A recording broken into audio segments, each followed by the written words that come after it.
ऐसे नए चेहरे, नई पार्टियां सामने आ रही हैं जिनको कि ना सिर्फ तवज्जो भी मिलनी चाहिए, उनका मंशूर आगे बढ़ना चाहिए, बल्कि उनका मैसेज आप तक पहुंचना चाहिए, क्योंकि हम सब भी तंग आए हुए हैं मेन स्ट्रीम पॉलिटिक्स से पाकिस्तान की, जो कि एक अशराफिया की चंद मुट्ठी भर खानदानों की मिल्कियत में है वो सियासत, और वो उससे अवाम की जो मसाइल हैं, अवाम की जो उमंगें हैं, वो नहीं पूरी होती। तो आज इसका पहला जो है, हम अपना ये सेगमेंट स्टार्ट कर रहे हैं अमार अली जान के साथ, जो कि हकूक खल्क पार्टी के रहनुमा भी हैं और एक स्टूडेंट लीडर भी हैं, उस्ताद भी हैं और ऑर्गेनाइजर भी हैं। और अमार अली जान लाहौर से इलेक्शन लड़े हैं। अभी हमने पहले जिक्र किया इनके कागजात नामजदगी जो है उनके ऊपर भी गड़बड़ की है आरओ ने, लेकिन इंशाल्लाह हमारी पूरी दुआ भी है, तवक्को भी है कि वो आगे ये ठीक हो जाएगा मामला, और नहीं होगा तो फिर हम भी देख लेंगे। और वो क्या कहते हैं कि जिस खेत से नहीं मयस्सर दहकां को रोजी, यानी कि जिस कंस्टिट्यूएंसी से हमारे के पेपर नहीं वो होंगे, तो फिर हम जलाएंगे तो नहीं, क्योंकि हम वो ऐसा काम नहीं करते, लेकिन हम खूब शोर मचाएंगे दिन रात। वेलकम अमार। और जो है, हम आज ये चाहते हैं कि आप थोड़ा सा ये बताएं नाजरीन को हकूक हकूक खल्क पार्टी के बारे में, और आपका मंशूर क्या है। टेक्निकल इशू भी हम बाद में बात कर लेंगे पेपर्स के हवाले से, लेकिन अभी हम ये चाहते हैं कि आपका मैसेज क्या है लाहौर के अवाम, जिस हल्के से आप इलेक्शन लड़े हैं, चुंगी अमर सद्दू और उसके नवाही इलाकों में, आपका मिशन क्या है हमार। बहुत बहुत शुक्रिया रजा। और आपके साथ बहुत अरसे से हमारा ताल्लुक रहा है। स्ट्रगल में जो लोग होते हैं उनका ताल्लुक होता है आपस में। और हम स्ट्रगल में थे। हम कभी वर्कर्स के राइट्स की बात कर रहे थे, कभी स्टूडेंट्स के राइट्स की, जो बाएं बाजू की लेफ्ट की एक पूरी यहाँ पे एक रुझान रहा है, उसके साथ हम बहुत अरसे से मुंसलिक हैं।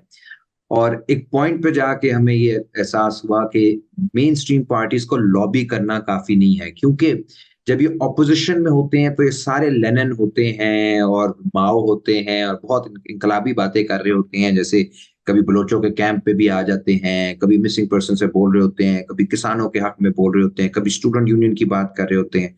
और जब ये पावर में आते हैं उसके बाद ये किसी ऐसे बंदे का फोन भी उठाना गवारा नहीं करते जो कि शायद इन्हें लगे कि इस्टेब्लिशमेंट की सही अच्छी बुक्स में नहीं है।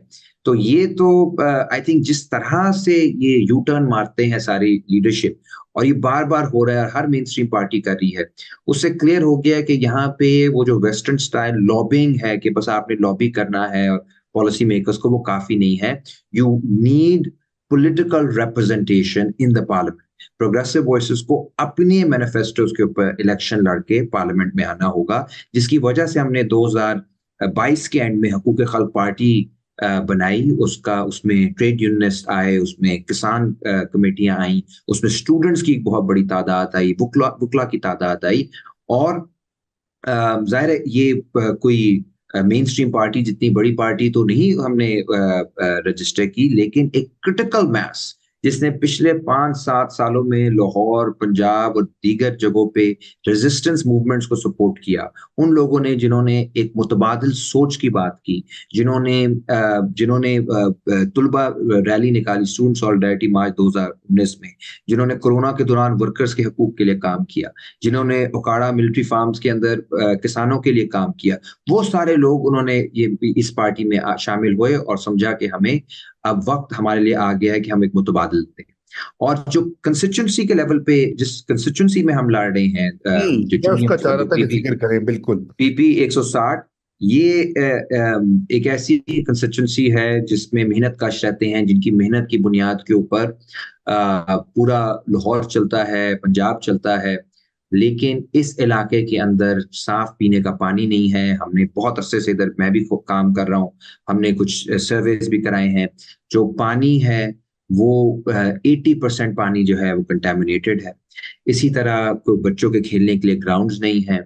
पिछले 40 सालों में हर एमपी एमएनए ने अपनी हाउसिंग सोसाइटी बनाई है, लेकिन इस इलाके में एक भी नया सरकारी तालीमी इदारा या सरकारी अस्पताल नहीं बना। इसी तरह यहाँ पे क्योंकि वर्कर्स हैं, उनका जो वर्कर्स की एक्सप्लॉयटेशन, साथ ही कायदे आज़म इंडस्ट्रियल स्टेट है, गचूमता है, फैक्ट्रीज में जो इस्तेसाल हो रहा है, जिस तरह नौकरियों से लोगों को निकाला जा रहा है, लेबर लॉस को फॉलो नहीं किया जा रहा, इन लोगों की उन चीजों के ऊपर कोई नुमाइंदगी नहीं।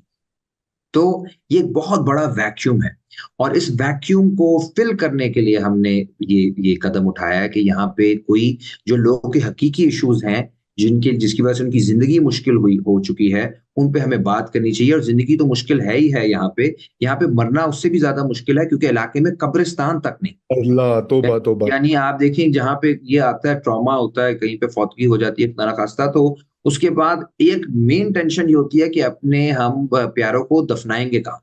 तो आप बिल्कुल। सोचेंगे इलाके में ये क्या चल रहा है, तो ये एक टाइम ट्रैवल होता है जब आप उस इलाके में जाते हो। तो अब मुझे तो अब 10 साल हो गए उस इलाके में काम करते हुए, और हमने वहां पे 2 एकेडमीज भी बनाई हैं, हमने 2 क्लिनिक्स भी बनाए हैं, और बहुत अरसे से पानी के ऊपर एजिटेट भी कर रहे हैं। और हम चाह रहे हैं कि इलेक्शन उन इश्यूज पे हो जो वाकई ही उस इलाके की आवाम की उसमें तर्जुमानी। बहुत उम्दा। और मैं आपको बताऊं कि मैं बिल्कुल ये जो आपने लोगों के मसाइल का जिक्र किया ना, ये हमारे इलेक्शन में इश्यूज होने चाहिए। देखें, मैं आपसे उम्र में थोड़ा सा बड़ा हूं। हम स्कूल में जब जाते थे तो हम नल का पानी पीते थे, घर में भी हम पानी जो है दस्तयाब होता था। आज अगरचे कि मैं तो नहीं रहता एक अंडर प्रिविलेज्ड इलाके में, मैं सो कॉल्ड जिसे कहा जाता है पॉश इलाके में रहता हूं, वहां भी अब पानी नहीं पी सकते। हमारी जिंदगी में हम ये लोगों की शहरियों की सहूलियात का जो हाल हुआ, ये पानी का आपने मसला उठाया, सेहत का मसला उठाया नाजरीन। हमारे लिए जान ने वहाँ पे फ्री क्लिनिक्स कायम किए हुए हैं, सब्सिडाइज्ड, फ्री से मेरी मुराद ये वहाँ पे उनका 50 रुपए। गरीब जी 50 रुपए की फी पर इलाज होता है, एकेडमीज बनाई हैं, तालीम का बंदोबस्त होता है। तो अमार, लेकिन अब आपके हल्के की तरफ आते हैं कि आपका हल्का बड़ा, अब जिसे कहते हैं ना, आपने भी चुन के इंतखाब किया क्योंकि वहां से मरियम नवाज जो हैं वो भी खड़ी हो रही हैं। और बिलावल भुट्टो जरदारी ने भी ऐलान किया कि वो लाहौर से इलेक्शन लड़ेंगे।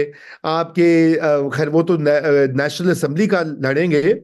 लेकिन ये कि अब आपका मुकाबला ये इर्द गिर्द सारा इन उन हैवी वेट से हो गया जिनके पास दौलत सरमाया, आपने जो कहा ना लॉबिस्ट, यानी कि उनकी जो लॉबिंग भी आपको पता ना कहाँ, वो आपने कहा कि पॉलिसी में हमारे यहाँ लॉबिंग होती है ऊपर रावलपिंडी और उसके इर्द गिर्द जो है ना जगह। तो वो अब आप उनका मुकाबला, जाहिर बात है इट्स अ टफ कॉन्टेस्ट बिल्कुल।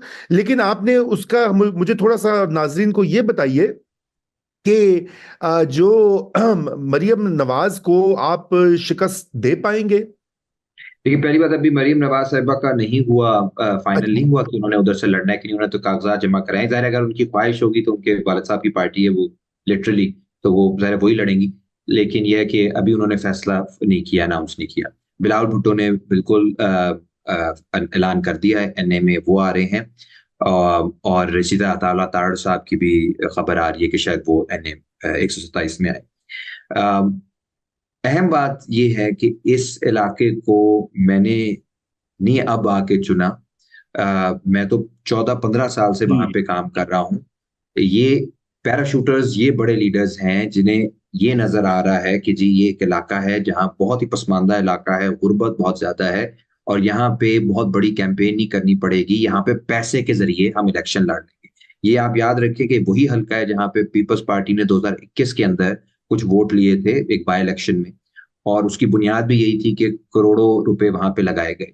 उससे पहले एक बाहर से आए मलिक असद अली खोकर, पहले वो पीटीआई में आए, फिर वहां से पीटीआई को जब उन्होंने वो सारा वोट ऑफ कॉन्फिडेंस में छोड़ के नून लीग में चले गए, दोनों बार वो इलेक्शन जीते, उन्होंने पैसा बहुत लगाया।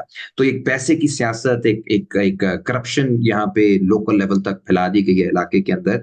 मेरा ताल्लुक इस इलाके से पुराना भी है और रूहानी भी है, क्योंकि ये इलाका कैंची का, कोट लखपत का, चुंगी का, ये वर्कर्स मूवमेंट का गढ़ होता था।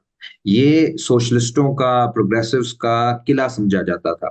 60-70s की जो पूरी मूवमेंट थी वो पैकेजेस मॉल से अब जो मॉल है उसको पैकेजेस फैक्ट्री वहां से निकली थी, पेल फैक्ट्री से निकली थी, इत्तेफाक फाउंड्री से निकली थी। ये सारे एक छोटे से रेडियस में, उस हल्के में सारी बड़ी फैक्ट्रीज हैं। और इनके वर्कर्स ने पहले अयूब खान की आमरीत के खिलाफ लड़ाई लड़ी, उसको उखाड़ के फेंका। उसके बाद बहुत सारे पीपल्स पार्टी में गए, पीपल्स पार्टी को बनाने में बड़ा रोल अदा किया। फिर पीपल्स पार्टी की गवर्नमेंट के खिलाफ भी एजिटेशन 73-74 में हुई, जिसमें एक बहुत बड़ा नाम अब्दुर्रहमान शहीद का था, जिन्हें फिर 74 में शहीद कर दिया गया। जिनको अभी मुझे बड़ी खुशी होती है कि इलाके के अंदर बहुत सारे ऐसे बुजुर्ग मिलते हैं जो अब्दुर्रहमान शहीद के साथी थे। तो ये मैं अपनी तकरीरों में भी उधर कहता हूँ कि ये लाल झंडा जो है, ये लाल झंडे वाले जो हैं, ये इस इलाके के सबसे पुराने लोग, क्योंकि ये ट्रेड यूनियन के लोग हैं, ये सबसे पुरानी पार्टी है। ये जो डेरेदार हैं, जागीरदार हैं, सरमायादार हैं, ये नई पार्टियां हैं जिन्होंने 80 की दहाई में, ज़िया-उल-हक के दौर में पूरी प्रोग्रेसिव मूवमेंट को वाइप आउट करके यहाँ पे एक एक डेरेदारी का कल्चर बनाया, जिसमें कोई नजरियाती बात नहीं होती, जिसमें किसी के हकूक की बात नहीं होती। ये बात नहीं होती कि स्कूल बनाने हैं, अस्पताल बनाने हैं, वर्कर्स को हकूक देने हैं, औरतों को हकूक देने हैं, अकलियतों को हकूक देने हैं, ये तो बहस ही नहीं होती। अब सीधा-सीधा आके होती है बात कि मैं आपकी गली बना देता हूँ, मैं आपका ये कर देता हूँ, वो सिर्फ इलेक्शन टाइम में चीजें होती हैं। इसके अलावा कुछ भी नहीं होता। एमपीए, एमएनए, लेजिस्लेटर्स हैं, उनका एक बड़ा विजन होना चाहिए। उनका काम ये नहीं होना चाहिए कि 5 साल बाद आके जो गरीब लोग हैं, जिन्हें गरीब किया गया है अमीरों की अयाशियों के लिए, उनको एंड में आप एक 5,000 2,000 रुपए दे के आप उनका वोट ले लो।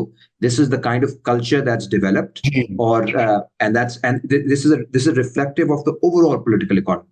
क्योंकि जिस तरह से अपवर्ड हो रही है मूवमेंट ऑफ वेल्थ पिछले सारे 20-30 सालों में, और उसमें यूएनडीपी ने बहुत ज्यादा अच्छा काम किया इसके ऊपर, कि जी हमारा जो एलिट्स को सालाना सब्सिडीज मिल रही है पाकिस्तान में, वो 17.4 अरब डॉलर है।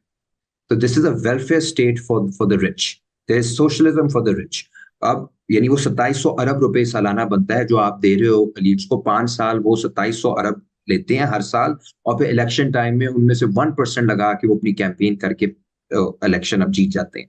तो हम उसको चैलेंज कर रहे हैं। और जो कल रिस्पॉन्स आया रजा, मैं अगर आपको बताऊं, कल कल हमारे जो कागजात का आपको पता है उसको मुस्तरद किया गया।